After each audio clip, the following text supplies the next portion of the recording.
ఒక గిరికి టికెట్ ఇవ్వలేదు, అవును మిగతా నలుగురు ఓడిపోయారు అవును అవును క్లియర్ గా. రాపాక కాబట్టి ఇచ్చారు, ఆయన ఓడిపోయాడు. ఇక అది అనుభవం అక్కడ చూసినప్పుడు ఏముంది, ఎంపీ టికెట్ ఇచ్చారు ఆయన. అంతే. కానీ వైసీపీలో ఇప్పుడు కొనసాగే నేతలందరూ ఇన్సెక్యూర్డ్గా ఉండాల్సిందేనా? ఒకవేళ పార్టీ మారకపోతే, వాళ్ళు చేర్చుకోకపోతే ఏ టైంలో మా మీద దాడులు జరుగుతాయి, ఏ టైంలో రైడ్స్ చేస్తారు, ఈ భయంతో కొనసాగాల? ఒక నాయకుడికి అంత భయపడేవాడు రాజకీయం చేయడు. ఉమ్, రాజకీయం చేసేటటువంటి వాడికి భయం ఉండకూడదు.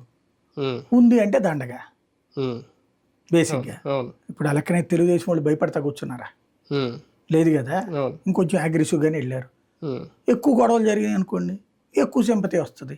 ఉమ్, ఏముంది అందులో? అవును తంతంటే జనాలు పర్లేదులే, తన్నిచ్చుకో, ఉమ్, పొడుతుంటే పొడిపించుకో, ఉమ్, ధ్వంసం చేస్తుంటే చేయించుకో, ఉమ్, అవతల వాళ్ళకి అధికారం ఉంది అని ఎన్ని రోజులు అంటారు? మొదట్లో అంటారు.